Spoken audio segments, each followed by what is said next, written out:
میں یہ چاہتا ہوں کہ سیدھے سیدھے میں تقریر کے لیے آپ کے بیچ جناب حضرت مولانا نصیر احمد صاحب بیگ آپ کے حوالے کر دیتا ہوں کہ حضرت تشریف لائے اور اپنی قیمتی باتوں سے ہم سامعین کو نوازے۔ اس شعر کے ساتھ ان کا استقبال ہے کہ تجھے ہر روز پڑھنا چاہتا ہوں، شاہد بھائی تجھے ہر روز پڑھنا چاہتا ہوں اگر تو صبح کا اخبار ہو جا، تجھے ہر روز پڑھنا چاہتا ہوں اگر تو صبح کا اخبار ہو جا، کئی دن سے مکہ خالی پڑے ہیں ان آنکھوں کا کرایہ دار ہو جا۔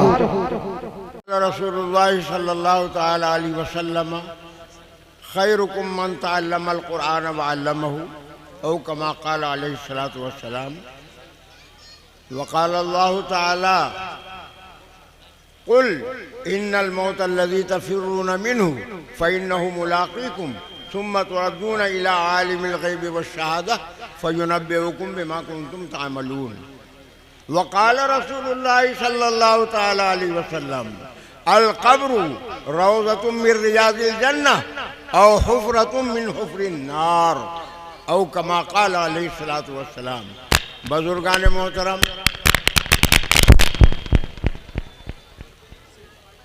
قرآن کریم کی آیات کا نقشہ اور آقا دو جہان صلی اللہ تعالی علیہ وسلم کی احادیث مبارکہ کا قیمتی اور زرعی ٹکڑا آپ کے سامنے پیش کیا۔ پہلے تو تمہیدی طور پر میں معذرت چاہ لوں کہ آپ کی خوش عقیدگی، علماء کرام کی ذرہ نوازی سے 15 تاریخ سے یعنی مریٹھا سے شروع ہوا اور آج مکیہ میں نمودار ہوں، اور اللہ نے صحت و تندرستی حیات رکھا تو جو آقا دو جہان صلی اللہ تعالی علیہ وسلم سے وعدہ ہے اس کے لیے آپ صلی اللہ تعالی علیہ وسلم کا ادنا اور حقیر خادم بن کر کل سے انشاءاللہ تبلیغی جماعت کی لائن سے چلے کے لیے نکلنا ہے۔ صبح فجر کی نماز پڑھ کے انشاءاللہ تعالی چلے کے لیے نکلنا ہے۔ اس سے اوپر کی بات کہ مدینہ منورہ سے لوگ کھجور اور زمزم لاتے ہیں مکہ معظمہ سے، لیکن پیغام عرفات کیا ہے؟ یہ تمام مومنین مومنات مسلمین مسلمات پر لازمی اور ضروری ہے۔ 2018 میں مسجد نبوی میں 50 دن لگا، حضرت گستاخی معاف، پہلے چلے کی تشکیل ہوئی حجاج میں خدمت کے لیے۔ 70 سال کی عمر ہے، وضو کرنے نہیں آتا، پانی سے ہاتھ گیلا کر کے جھاڑ کر کے اور چہرے پہ پھیر رہے ہیں۔ میں نے کہا یہ مسح ہے یا وضو؟ اما جا یار، پشاوری تھا پاکستانی، اپنا کام کر، پکڑ لے کے لائے باہر۔ لوگوں نے سمجھا رہا، وہ دارو قطار رونے لگا کہ اب تک کی نماز نہیں ہوئی۔ تو 40 دن ایک کتاب کی ضرورت تھی، گئے تو لوگوں نے 10 دن کے لیے اور پکڑ لیا۔ 2018 2023 میں 35 دن مدینہ منورہ میں لگا۔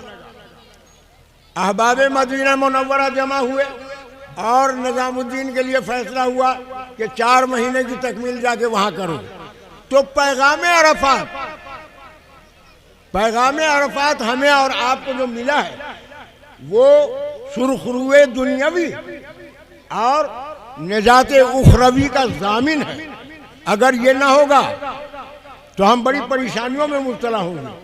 ابھی میں نے آپ کے سامنے جو قرآن کریم کی آیت تلاوت کی ہے، سب سے پہلی وحی حضور نبی کریم صلی اللہ تعالی علیہ وسلم پر جو آئی وہ سب لوگ جانتے ہیں کہ اقرأ بسم ربک الذی خلق خلق الانسان من علق الی آخرہ۔ اور آقا صلی اللہ تعالی علیہ وسلم نے فرمایا خیرکم من تعلم القرآن وعلمہ۔ اللہ نے اپنے حبیب پاک صلی اللہ علیہ وسلم کو 40 سال کی عمر میں پہلا حکم یہ عطا فرمایا کہ پڑھو، اپنے رب کا نام لے کر پڑھو۔ اللہ کے حکم کی جیتی جاگتی تصویر ہمارے مکاتب و مدارس ہیں، اور جہاں ہم بیٹھے ہوئے ہیں مکیہ میں مدرسہ مصباح العلوم مکیہ، منہ بولتی تصویر ہے۔ آپ صلی اللہ علیہ وسلم نے فرمایا خیرکم من تعلم القرآن وعلمہ، کان کھول کے سنیے، ذرا توجہ سے سنیے۔ حضرت ابوبکر صدیق رضی اللہ تعالیٰ عنہ بھی ہے، حضرت عمر فاروق رضی اللہ تعالیٰ عنہ بھی ہے، حضرت عثمان غنی رضی اللہ تعالیٰ عنہ بھی ہے، شیر خدا حضرت علی مرتضیٰ شیر خدا رضی اللہ تعالیٰ عنہ بھی ہے۔ لیکن اللہ کے حبیب پاک صلی اللہ علیہ وسلم فرماتے ہیں کہ سب کے درجات اور بلند مقامات اپنی جگہ، خیرکم من تعلم القرآن وعلمہ، سب سے بہتر وہ ہے جو پڑھے اور پڑھائے۔ تو چاہے درجے میں حضرت ابوبکر بظاہر حضرت ابوبکر و عمر فاروق حضرت عثمان و علی کے مرتبے کو نہ ہو، لیکن آقا صلی اللہ علیہ وسلم نے فرمایا چٹائی پہ بیٹھنے والوں کو ایسا میں کمزور مت سمجھو اور ایسا ویسا مت سمجھو۔ خیرکم، تم میں سب سے بہتر یہ ہے۔ بہتری کس بات کی ہے؟ رہنمائی، رہبری، آخرت کا راستہ کامیابی کا بتانا اور آخرت کا راستہ ناکامی کا بتانا، کہ اگر دائیں کا کام کرو گے تو دائیں جاؤ گے، بائیں کا کام کرو گے تو بائیں جاؤ گے۔ قربان حضرت مولانا مطلوب الرحمان رحمت اللہ تعالی علیہ پر، ہمارے عزیز خاص الخاص عزیز دانش کمال صاحب نے کہا، مگر ذرا سا میں اس کو گہرائی میں لے جانا چاہتا ہوں۔ کچھ لوگ کہتے ہیں مطلوب عالم، کیا کہتے ہیں؟ مطلوب عالم۔ وہ مطلوب الرحمان تھے۔ ذرا عشق الہی میں اور اللہ کی طرف سے جو ان کو پذیرائی ملی، ڈوب کے سوچنے کی بات ہے کہ کوئی محبوب عالم ہوتا ہے۔ آپ رحمت اللہ علیہ محبوب الرحمان تھے،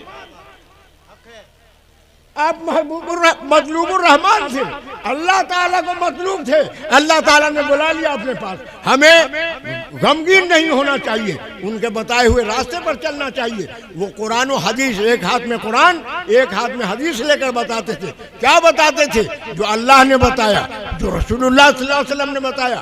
دنیا میں دولت ملے، شہرت ملے، وزارت ملے، ملازمت ملے، زراعت ملے، جو بھی کچھ ملے، آخرت کو پیش نظر رکھو کہ کامیابی کس راستے پر چلنے میں ہے۔ اگر اللہ کی اطاعت کرو گے، اللہ کے حبیب پاک صلی اللہ تعالیٰ علیہ وسلم کی فرما برداری کرو گے تو کیا انجام ہوگا؟ اور اگر اللہ سے بغاوت کرو گے، اللہ کے حبیب پاک صلی اللہ علیہ وسلم کی نافرمانی کرو گے تو انجام بد کیا ہوگا؟ میں ایک نقشہ آپ کے سامنے پیش کر کے، اور چونکہ وقت وہ غالباً 11 سے پار ہو رہا ہے اور 2-2.5 گھنٹہ اگر آنکھ بند نہ کروں گا تو پھر چلے میں جو مصروفیات ہوتی ہیں وہ اس میں فریش مائنڈ ہو کر کے جانا چاہیے۔ تو میں کیا عرض کر رہا تھا کہ قرآن و حدیث کی جو تعلیمات ہوتی ہیں مدارس میں، وہ دنیا میں سرخروئی کا ضامن بھی بنتی ہیں اور آخرت میں کامیابی کا بھی۔